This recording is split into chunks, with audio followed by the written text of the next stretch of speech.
السلام عليكم ورحمة الله وبركاته. إن الحمد لله نحمده ونستعينه ونستغفره ونعوذ بالله من شرور أنفسنا ومن سيئات أعمالنا. من يهده الله فلا مضل له ومن يضلله فلا هادي له، وأشهد أن لا إله إلا الله وحده لا شريك له، وأشهد أن محمدا صلى الله عليه وسلم عبده ورسوله. يا أيها الذين آمنوا اتقوا الله حق تقاته ولا تموتن إلا وأنتم مسلمون. يا أيها الناس اتقوا ربكم الذي خلقكم من نفس واحدة وخلق منها زوجها وبث منهما رجالا كثيرا ونساء، واتقوا الله الذي تساءلون به والأرحام إن الله كان عليكم رقيبا. يا أيها الذين آمنوا اتقوا الله وقولوا قولا سديدا يصلح لكم أعمالكم ويغفر لكم ذنوبكم، ومن يطع الله ورسوله فقد فاز فوزا عظيما. ألا إن أصدق الكلام كلام الله، وخير الهدي هدي محمد صلى الله عليه وسلم، وشر الأمور محدثاتها، وكل محدثة بدعة، وكل بدعة ضلالة، وكل ضلالة في النار. أما بعد. طيب. En cette soirée du mercredi 16 Dhul Qa'da 1432 l'Hégire, ce qui correspond avec le 4 novembre 2009 bi'idhna azza wa jal. Nous sommes dans le 5e cours du livre qui s'appelle Recueil de Fatawa concernant les femmes. Normalement, Inch'Allah Ta'ala, on devrait faire aujourd'hui Riyad Salihin, mais pour des raisons qui me dépassent, on va faire ce livre bi'idhnillah azza wa jal. Donc aujourd'hui, nous sommes à la 30e question posée au Cheikh Ibn Uthaymin alayhi rahmatullah. L'expulsion d'air de l'organe génital de la femme annule-t-elle les ablutions? Je répète, l'expulsion d'air de l'organe génital de la femme annule-t-elle les ablutions? Réponse de Cheikh Ibn Uthaymin alayhi rahmatullah. Cela n'annule pas les ablutions. Car cela ne sort pas d'un endroit impur, tel que le gaz qui sort de l'anus. Question numéro 31 au Cheikh Ibn Uthaymin alayhi rahmatullah. La femme est-elle sujette aux pollutions nocturnes, c'est-à-dire les rêves érotiques? Si cela lui arrive, que doit-elle faire? Aussi, qu'est-ce que cela implique pour celle à qui cela arrive et qui ne se lave pas? Réponse: il arrive que la femme soit sujette aux pollutions nocturnes, car les femmes sont les égales des hommes. De même que les hommes ont des pollutions nocturnes, les femmes ou l'homme a des pollutions nocturnes et ne trouve rien au réveil. C'est-à-dire qu'elle ne trouve aucune trace de liquide, elle ne doit pas faire le lavage rituel. Par contre, si elle trouve une trace de liquide, il lui incombe de faire le lavage. Car Sulaym radiyallahu ta'ala anha demanda au messager d'Allah: la femme doit-elle faire le lavage si elle a des pollutions nocturnes? Il répondit alayhi salam: oui, si elle voit du liquide. Hadith rapporté par Bukhari ou Muslim. Donc, si elle voit du liquide, il lui incombe de faire le lavage. Mais celle qui ne voyait aucun liquide, elle ne doit rien faire. Et si elle le voyait, elle voit le liquide, elle essayera de savoir combien de prières elle a accompli pour les refaire. Elle essaye, quand est-ce qu'elle a vu ce liquide, pour voir combien de prières elle doit refaire. Si par exemple, supposons qu'elle ait vu le liquide de Salat al-Asr, elle l'a remarqué, qu'est-ce qu'elle va faire? Elle doit se rappeler quand est-ce qu'elle a mis les vêtements intérieurs où il y a le liquide, quand est-ce qu'elle a mis ce vêtement la dernière fois. Quand est-ce qu'elle l'a mis? Ensuite, trouver le liquide, par exemple Salat al-Asr, elle doit refaire au moins quoi? Au moins Salat al-Dhuhr et Salat al-Subh. Parce que peut-être que la dernière fois, disons, c'est pas qu'elle a mis le vêtement, qu'elle a jeté un coup d'œil dans le vêtement, il était propre. Peut-être la dernière fois qu'elle a vu, c'était par exemple la nuit. Donc la nuit, il n'y avait pas le liquide. Maintenant, on est Salat al-Asr. Et elle n'a pas jeté un coup d'œil ni Subh ni al-Dhuhr. Donc elle refait quoi? Elle refait Dhuhr et Subh aussi. Peut-être qu'elle a eu le liquide, yani la nuit, quand elle s'est endormie. طيب. Question numéro 32 au Cheikh Ibn Uthaymin, alayhi rahmatullah. Au sujet de ce qui rend le lavage rituel obligatoire. Quand est-ce qu'il doit obligatoirement faire le ghusl, le lavage rituel? Réponse du Cheikh alayhi rahmatullah.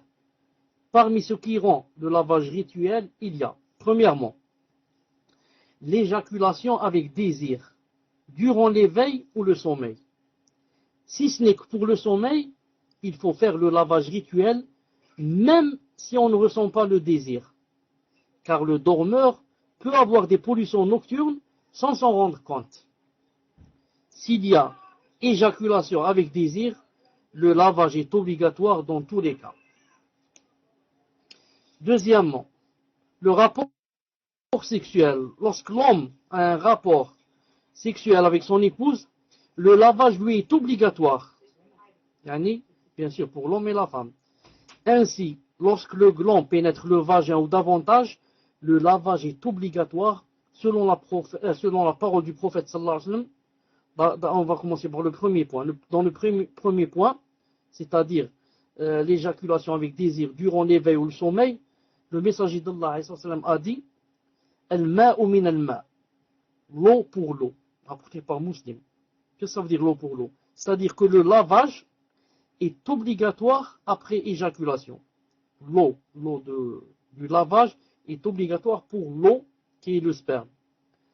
Par rapport au deuxième point, le prophète a dit, le deuxième point, c'est-à-dire que il doit faire le lavage, les deux doivent faire le lavage, même s'il n'y a pas eu de désir, ni d'éjaculation. Ils doivent faire le lavage s'il y a seulement pénétration. Même une petite ou un début de la pénétration. Le messager d'Allah a dit إذا جلس بين شعبها الأربع ثم جهدها فقد وجب الغسل. Rapporté par Bukhari Muslim. C'est-à-dire, lorsqu'il s'assit entre ses quatre membres, puis ça donne à elle, le lavage est certes obligatoire.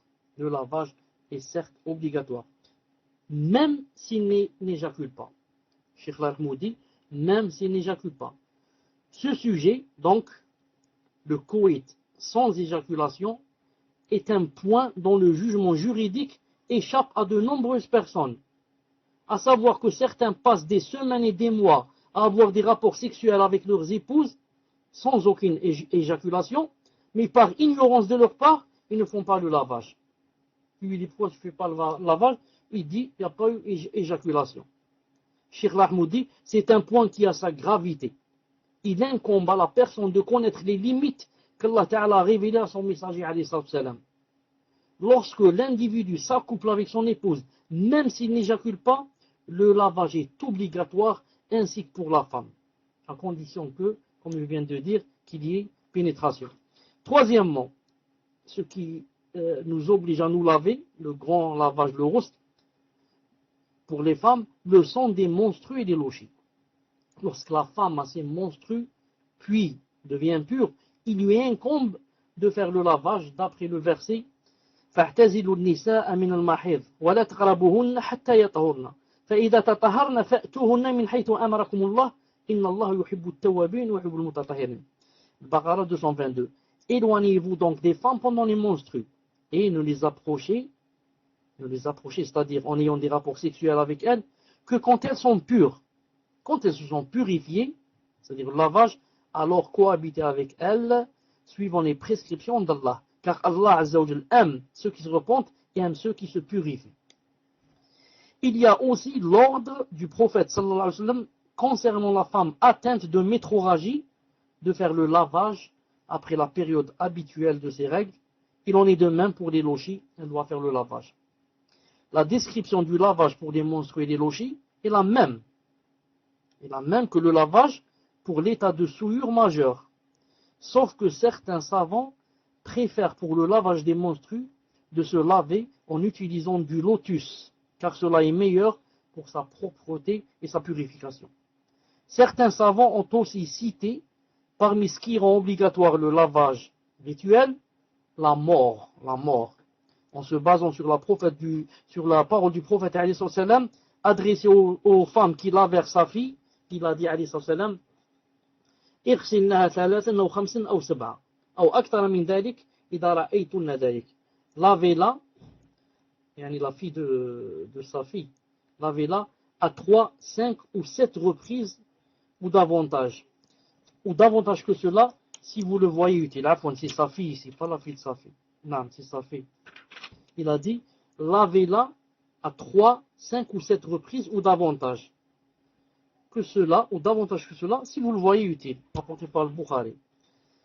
Également concernant l'homme qui fut frappé par sa monture à Arafat, tandis qu'il était en état de sacralisation. Le prophète a dit, Ikhsilu bima'in wa sidr, wa kaffinu fi thawbayh. Lavez-le avec de l'eau et du lotus. Et enveloppez-le dans ses 2 vêtements. C'est pas Bukhari ou Muslim. Donc ils disent, la mort rend obligatoire le lavage. Mais l'obligation concerne qui? Concerne les vivants. Vu que le défunt, voit sa responsabilité interrompue par sa mort. Elle est interrompue par sa mort. Toutefois, les vivants se doivent de laver leur mort selon l'ordre du prophète sallallahu alayhi wa sallam à ce propos. Question numéro 33 posée au Cheikh Ibn Uthaymin à rahmatullah. De temps en temps, écrivez-moi numéro 1 sur l'InSpeak. Je ne vois rien sur l'InSpeak. Al-Muhim. Question. Si on ne peut pas avoir recours à de l'eau, comment la purification peut-elle se concrétiser?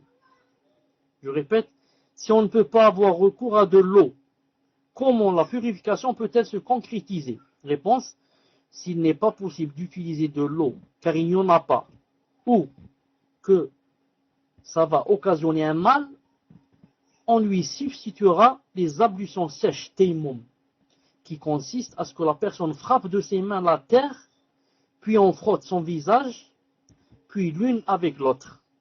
Cependant, cela est spécifique à la purification suite à la perte des ablutions. Concernant la purification d'une souillure, il n'y a pas de tayammum, que cela soit sur le corps ou sur le vêtement ou un endroit, car le but de la purification de la souillure est de la faire disparaître. L'intention d'adoration à ce niveau n'est pas une condition. Inch'Allah, je termine, ensuite j'explique. Ainsi, si cette entité impure disparaît sans la moindre intention de la part de la personne, le lieu sera purifié. Si la pluie tombe sur un endroit impur ou un vêtement impur et que la souillure disparaît grâce à la pluie, l'endroit en sera purifié, même si la personne n'en a pas connaissance. Contrairement à la purification suite à la perte des ablutions, il s'agit là d'une adoration par laquelle la personne se rapproche d'Allah Azza wa Jal. Il faut donc impérativement que l'intention et le but soient présents. Qu'est-ce que ça veut dire ça? D'ailleurs, il y a déjà une question, la question numéro 34 qui vient après, qui va expliquer ça. Sinon, je l'expliquerai moi-même, Inch'Allah Ta'ala. Question. S'il y a sur le corps du malade une souillure, doit-il faire le tayammum? C'est-à-dire s'il n'y a pas d'eau. Réponse, il ne doit pas faire le tayammum pour cette souillure. S'il est possible pour ce malade de laver cette impureté, il s'exécutera. Sinon, il priera en fonction de son état sans tayammum, car celui-ci n'a aucun effet dans la dissipation de cette souillure. Le but étant de débarrasser le corps de cette impureté. Donc, il a dit, s'il fait le tayammum, l'impureté ne disparaîtra pas du corps. De plus, il n'a pas été rapporté de faire le tayammum pour une souillure, à savoir que les actes d'adoration ont pour base le fait de suivre le prophète sallallahu alayhi wa sallam. Donc, conclusion ici et résumé, le tayammum on le fait quand est-ce? On le fait quand par exemple, il n'y a pas d'eau, ou bien il y a de l'eau, mais on ne peut pas quoi? On ne peut pas l'utiliser, à cause par exemple qu'il fait très froid, ou là que l'eau est très froide, il n'y a pas où le réchauffer, ou là on est malade, ou là. Mais, si on a une souillure par exemple sur le corps, on a par exemple, la femme a par exemple des taches de sang sur par exemple son djilbab par exemple, et il n'y a pas d'eau, pour enlever cette trace, pour enlever cette souillure. Le cheikh ici veut dire que on ne peut pas faire le tayammum à cause de quoi? À cause de la souillure. On fait le tayammum à cause de nous par exemple, on ne peut pas se laver, ou là il n'y a pas d'eau.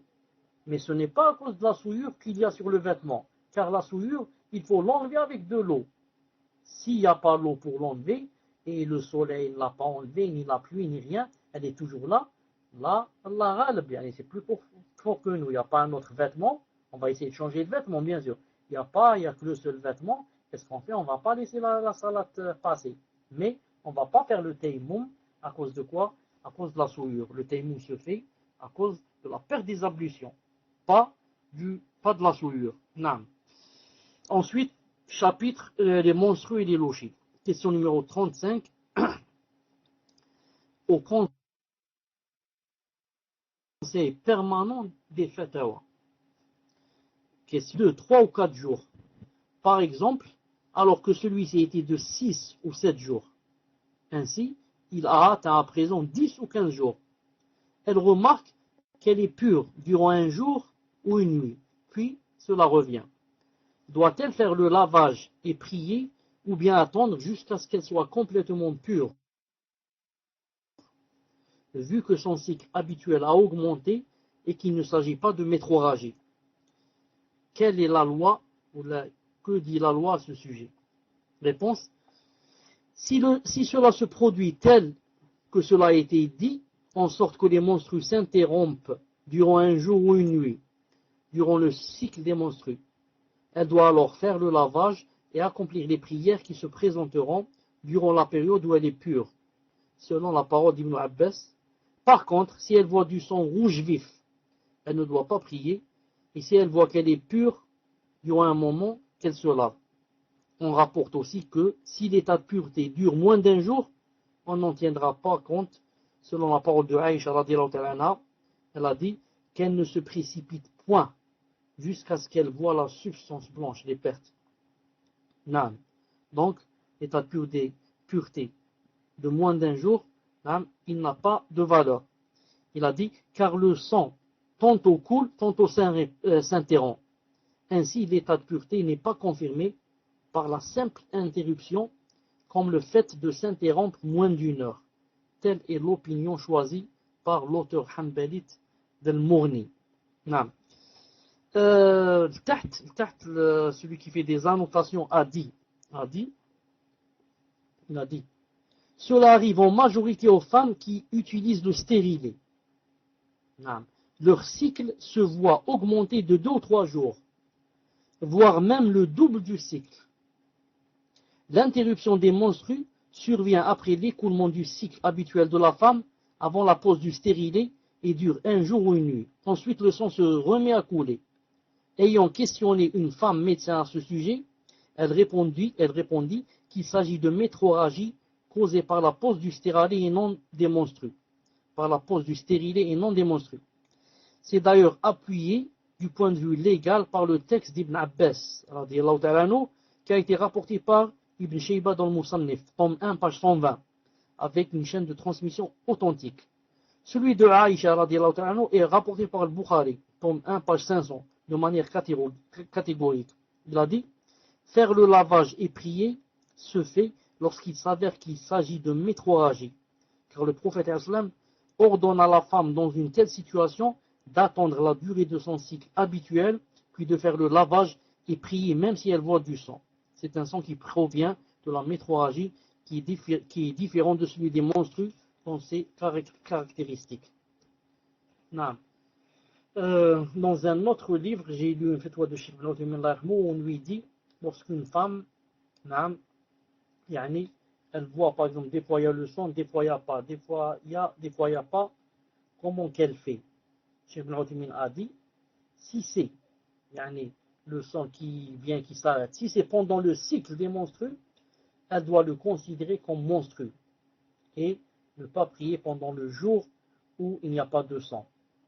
Il a dit, il y a un deuxième avis qui dit, le jour où elle est pure, elle se lave et elle fait la prière. Et le jour où il y a les menstrues, elle s'arrête. Le jour où elle est pure, elle se lave et fait la prière. Le jour où elle s'arrête, elle ne fait pas la prière. Il a dit, mais il y a un deuxième avis. Et le deuxième avis, c'est l'avis le plus facile pour ne pas compliquer les choses. Il a dit, si c'est pendant la période des règles, même si rien ne coule, ça s'est arrêté de couler, elle doit quoi?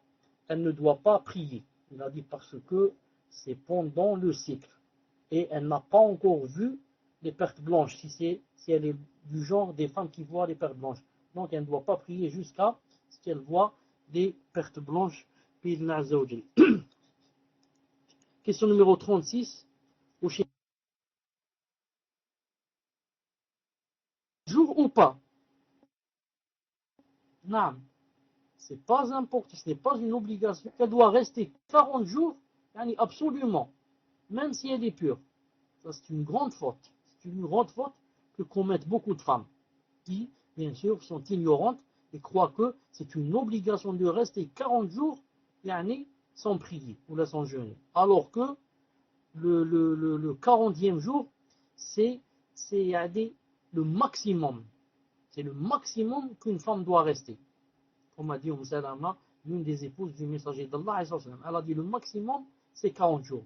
Mais maintenant, si jamais une femme va se purifier le 10e jour, elle doit se laver et commencer à prier. Et si elle se purifie le 20e jour, elle va commencer à prier. Et comme ça. Non. Question à Cheikh Ben Baz numéro 38. Cheikh Ben Baz, rahimahullah. Est-il permis à la femme qui a des lochis de jeûner, prier et faire le pèlerinage avant les 40 jours si elle est pure? Donc celle-là, c'est comme l'autre. Hein.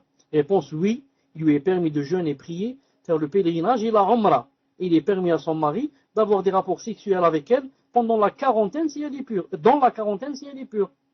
Ainsi, si elle devient pure après 20 jours, elle fera le lavage, priera, jeûnera et sera permise à son époux. Quant à ce qui est rapporté d'après Uthman ibn al-As, qu'il répugna cela, il répugna le fait qu'avant 40 jours, elle prie, il a dit, c'est une répugnance préventive et un effort de déduction de sa part, qu'Allah lui accorde sa miséricorde et l'agrée. Mais il n'y a aucune preuve à ce sujet. Ce qui est correct est qu'il n'y a aucun mal en cela si la femme est pure avant 40 jours, son état de pureté est valable. Maintenant, si le sang se remet à couler durant les 40 jours, l'avis correct est de considérer cela parmi les 40 jours. Non, pourquoi? Parce que ceci a eu lieu durant la période des lochis. Toutefois, son jeûne passé, durant l'état de pureté, sa prière et son pèlerinage, tout cela est valable. Rien ne doit être refait tant que cela a été accompli durant la période de pureté. Donc, résumé, si une femme se purifie avant les 40 jours, elle doit obligatoirement se laver et jeûner et faire la prière et peut se permettre à son mari. Non. Mais maintenant, si par exemple elle s'est purifiée par exemple, le 30e jour, elle s'est purifiée, elle s'est lavée et peut-être qu'elle a fait la prière 2 ou 3 jours où elle a jeûné. Ensuite, le 33e jour, elle a de nouveau le sang. Qu'est-ce qu'elle doit faire? L'avis le plus correct, c'est que ce sont les lochis. Parce que le maximum, c'est 40 jours. Et celle-là, elle s'est purifiée avant les 40 jours. Donc, le sang lui a repris. Donc, c'est normal que le sang l'a repris. Le muhim, c'est quoi? Ce n'était pas après les 40 jours. Donc, ici, qu'est-ce qu'elle fait?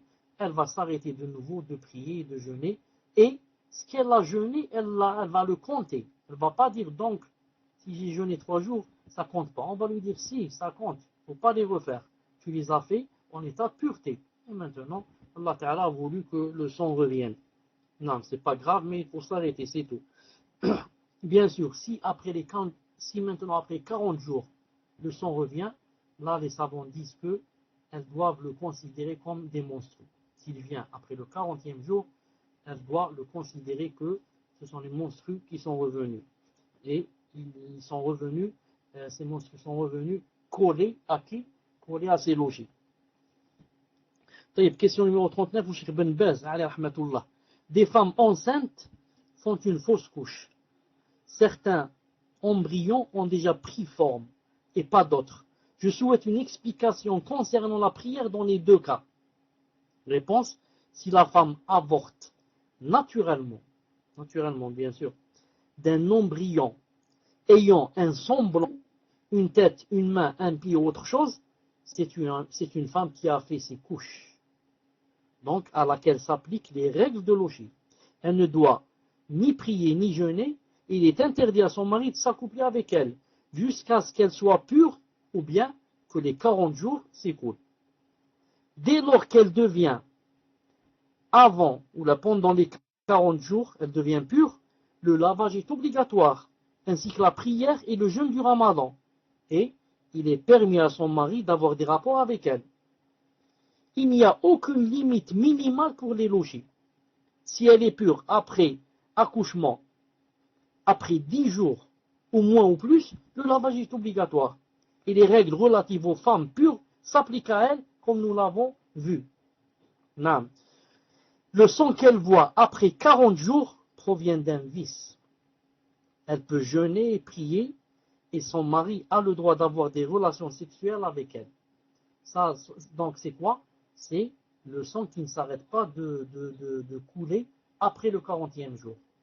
Maintenant, les 40 jours sont terminés, nous sommes au 41e jour, 42e, 43e, tout ça, c'est le sang des veines. C'est-à-dire, elle va se laver et quand elle doit commencer à prier et mettre des couches, hein, sauf, comme j'ai dit, si le sang s'est terminé, ensuite il a repris, là on va dire c'est le sang des menstrues.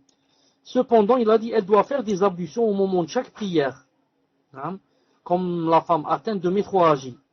Selon la parole du prophète sallallahu alayhi wa sallam, tawadda'i li waqti kulli salat. Lorsqu'il a dit ça, Fatima bint Hubaysh, qui avait une métrorragie, il lui a dit, et fais tes ablutions au moment de chaque prière. C'est-à-dire, elle se lave une fois, mais c'est obligé que, pour chaque prière, elle doit faire quoi? Elle doit faire des ablutions. Maintenant, bien sûr, elle peut regrouper les deux salats, soit en faisant un lavage, ghusl, soit en joignant, soit en faisant les ablutions. Non. Il a dit, si le sang qui coule après les 40 jours coïncide avec le cycle menstruel des menstrues, donc c'est le jugement relatif aux menstrues qui sera en application pour elle. Donc la femme qui a le sang après les 40e jour, on va voir si c'est pas arrêté. Si c'est pas arrêté, elle doit dire que c'est quoi? C'est des métrorragies. Mais s'il coïncide avec son cycle menstruel, et qu'en plus de cela, il a changé de couleur, hein, elle doit dire que ce sont les menstrues.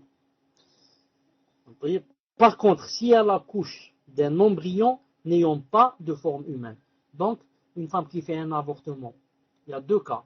Ou bien l'embryon a une forme humaine, par exemple une main, les pieds, la tête, ou bien n'a pas de forme humaine. S'il a des formes humaines, on a vu que quoi, s'il a une forme humaine, elle doit considérer ça que, c'est quoi? C'est des lochis. Maintenant, s'il n'a pas de forme humaine, de sorte que ça soit un simple morceau de chair sans aucune forme, ou bien un caillou de sang, c'est le jugement de celle qui a une métrorragie, qui va s'appliquer à elle, et non celui de celle qui a des lochis ou des menstrues. Elle devra donc prier et jeûner le mois de Ramadan. Son mari aura le droit de s'accoupler avec elle. Mais elle devra faire des ablutions pour chaque prière, tout en se protégeant du sang à l'aide d'un morceau de coton ou autre, comme dans le cas de celle qui a la métrorragie, jusqu'à ce qu'elle devienne pure. Il lui est permis de regrouper deux prières, celle du Dhuhr avec l'Asr et celle du Maghrib avec l'Isha. Et il lui est prescrit de faire le lavage, si elle veut, pour deux prières regroupées. Et pour le Fajr, selon le hadith de Bintou Jahsh, confirmé à ce sujet. Naam. Donc, comme dit Cheikh Ibn Uthaymin dans un autre livre, il dit, quand la femme fait un avortement, on va voir ce qui est tombé d'elle. S'il a une forme humaine ou il n'a pas. S'il n'a pas de forme humaine, c'est quoi? Elle doit considérer ça comme métrorragie. C'est-à-dire, elle met des couches et elle fait salat et elle fait aussi le ramadan. Mais si le bébé ou ce qui est tombé d'elle a une forme humaine, dans ce cas, c'est des lochis et elle doit arrêter de prier. Et Cheikh Ibn Uthaymin dit que le minimum pour que on dise ça a une forme humaine ou ça n'a pas, il faut 81 jours.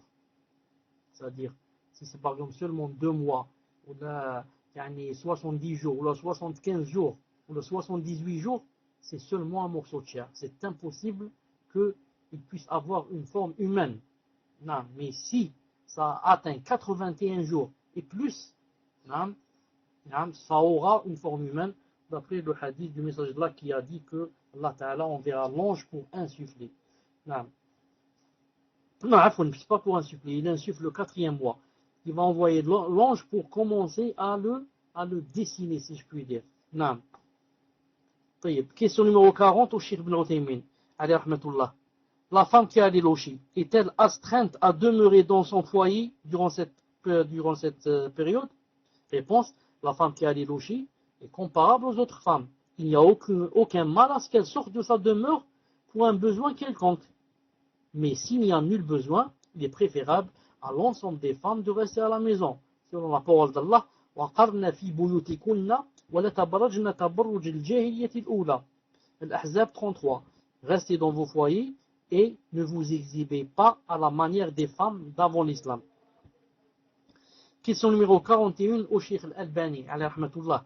Est-il permis à la femme de prendre un inhibiteur de menstrues afin de pouvoir accomplir les rites du pèlerinage ou de la Umrah facilement?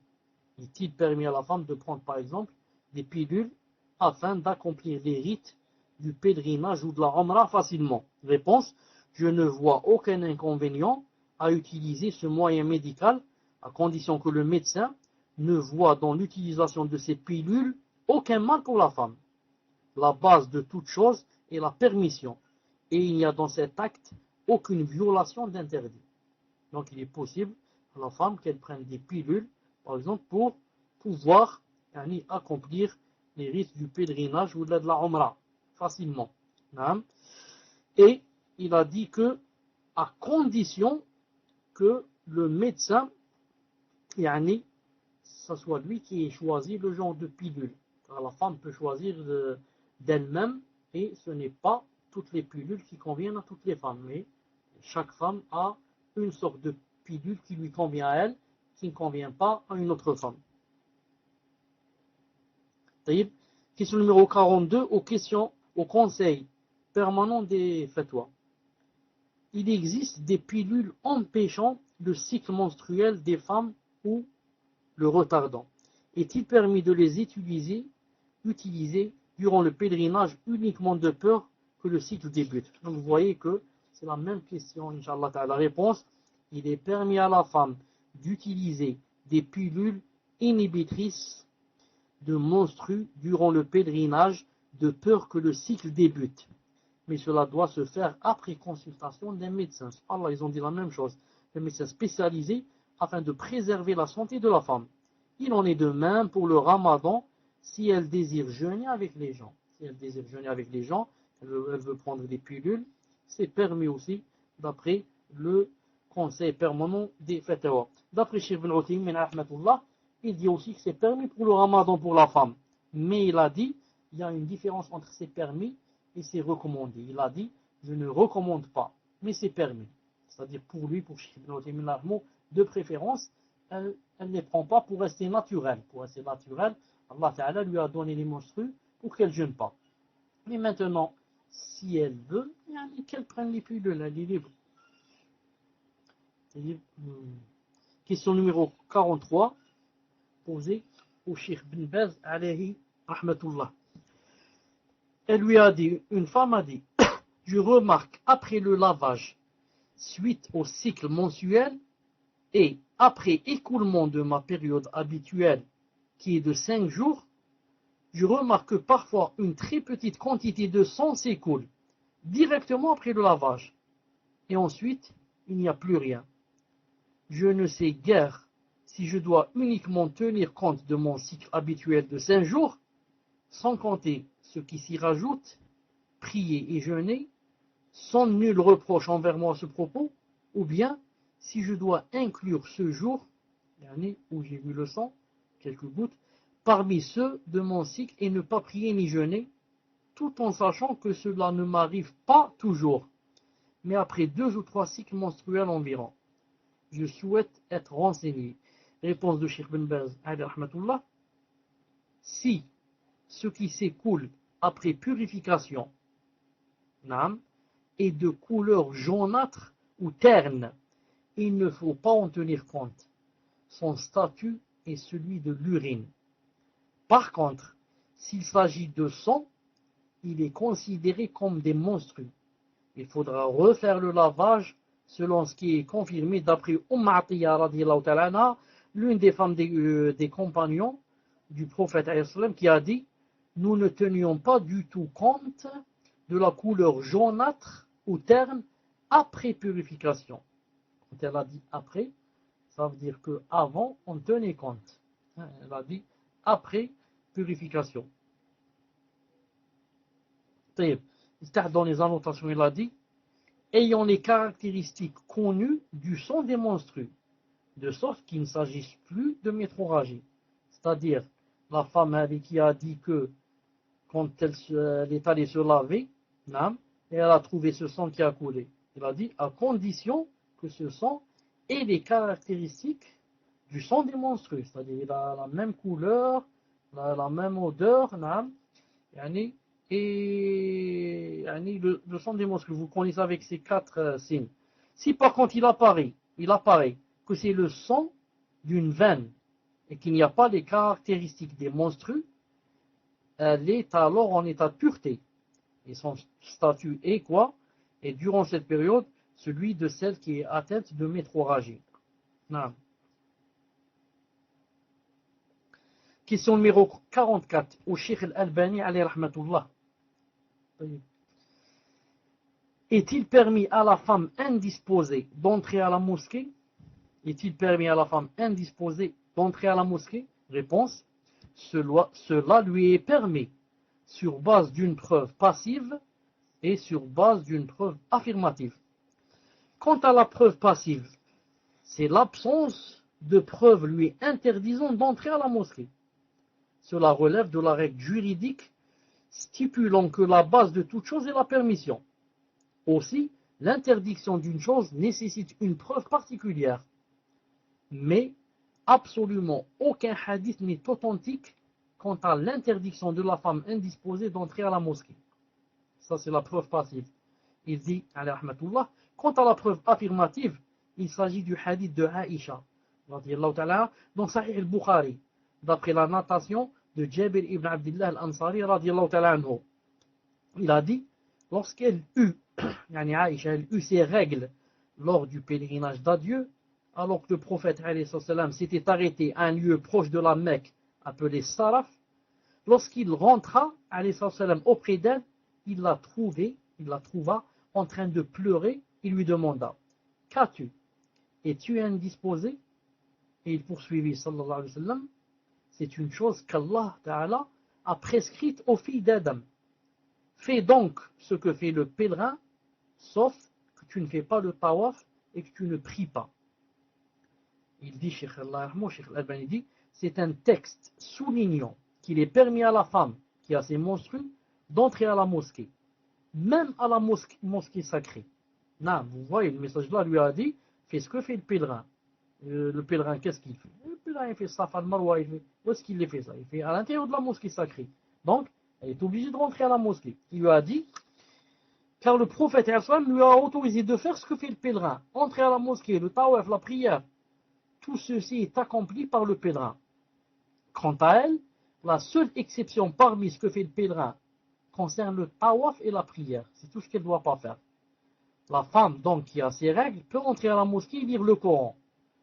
Cheikh dit, celui qui prétend le contraire se doit d'avancer une preuve qui interdit et d'établir que cette interdiction a été stipulée après cette permission.